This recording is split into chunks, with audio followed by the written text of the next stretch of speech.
Hi friends, my name is Marnie, and in today's video, we're going to look at the 5 essentials you need to start a profitable photography business. Whether you're brand new to photography or you've been taking photos for a while, these essentials will help you take your love and passion for photography from a hobby to a business. These are the 5 essentials you need to start your photography business.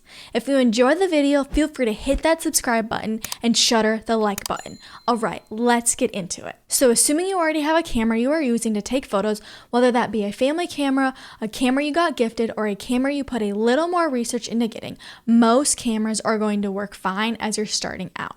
I currently use and started off using the Canon 5D Mark IV with a Canon 50mm f1.2 lens. This is a great portrait camera and lens combo that I've used for seniors, families, weddings, and events. I'll link the camera body and lens in the description below. So I think it is known that when you are trying to start your photography business, you'll need a camera. Let's call this essential number 0. Now, getting into essential number 1, you will need something to carry your camera bag and keep it safe when traveling to and from photo shoots. This doesn't need to be anything fancy, but I recommend something durable, stylish, and also versatile.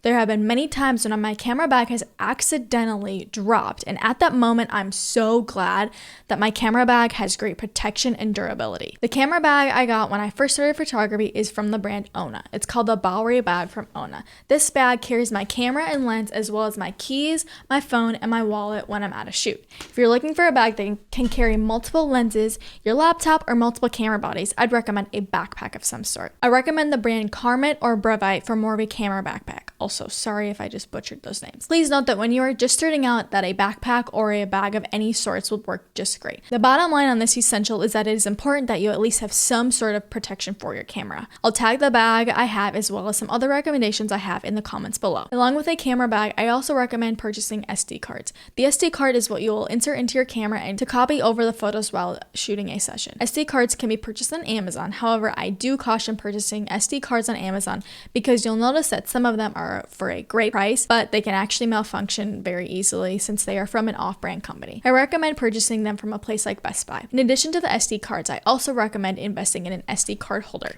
These are relatively cheap and can be purchased on Amazon. Lastly, I think it is so important to mention B&H Photo. This is an online website in which you can purchase many photography related items. It's like a photographer's heaven.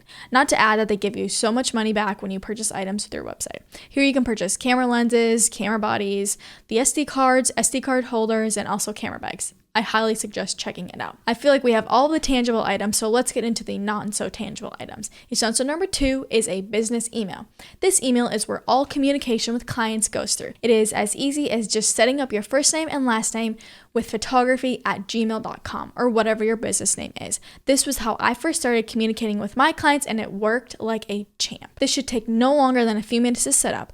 I also recommend keeping your personal email and business email separate. This means that when you first get started with photography, you should not have your photography or client emails amongst your personal emails. Once you get your business email set up, you'll be all set to start communicating with your clients. We have essentials 0, 1, and 2 laid out, so let's get into essential number 3. The third essential is an editing software and presets. The editing software that I use and that I would recommend is Lightroom. This comes in the Adobe Suite, and if you are a student, you can get the discount on this within the Adobe Suite. Even if you are in grad school, you can still be eligible for this discount. Let me add that my husband and I use the same Adobe account, and it works great for both of our business needs. Now, as far as editing goes, Adobe Lightroom is the only one I'm familiar with and the only one I've used for my business. If you will only be using Lightroom and Photoshop, I suggest purchasing the photographer package. It's around $10 a month. A great deal. You can also purchase Lightroom individually if that suits you better. However, if you recommend or use a different platform for editing, please leave a comment below so others can read. Now that we have our editing software all set up, it is important that you purchase or make one of your own presets. I recommend purchasing a preset while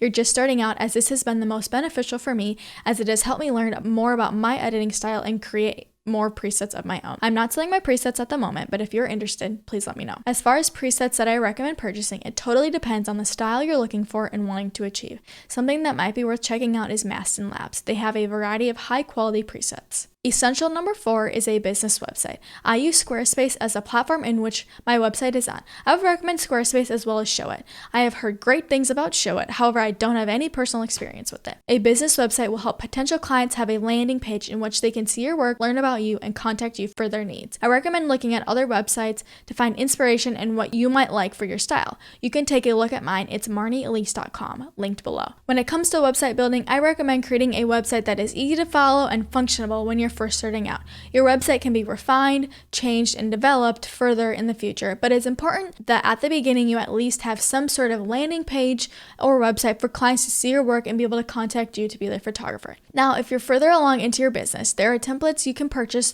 or templates that come with the website platform you chose. These templates will help you create a cohesive and better looking website.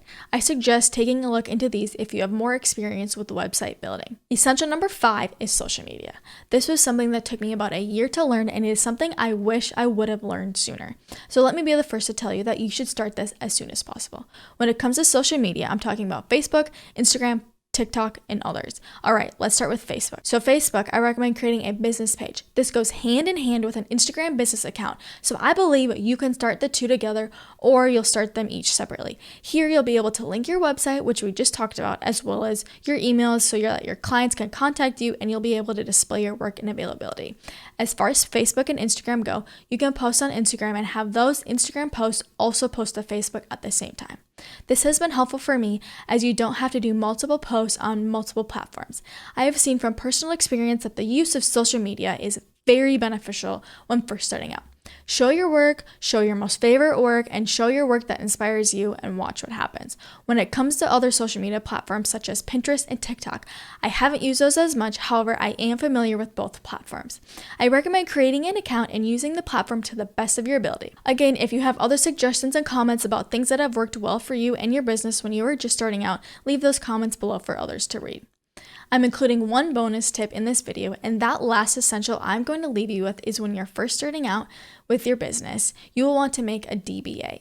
DBA stands for Doing Business As.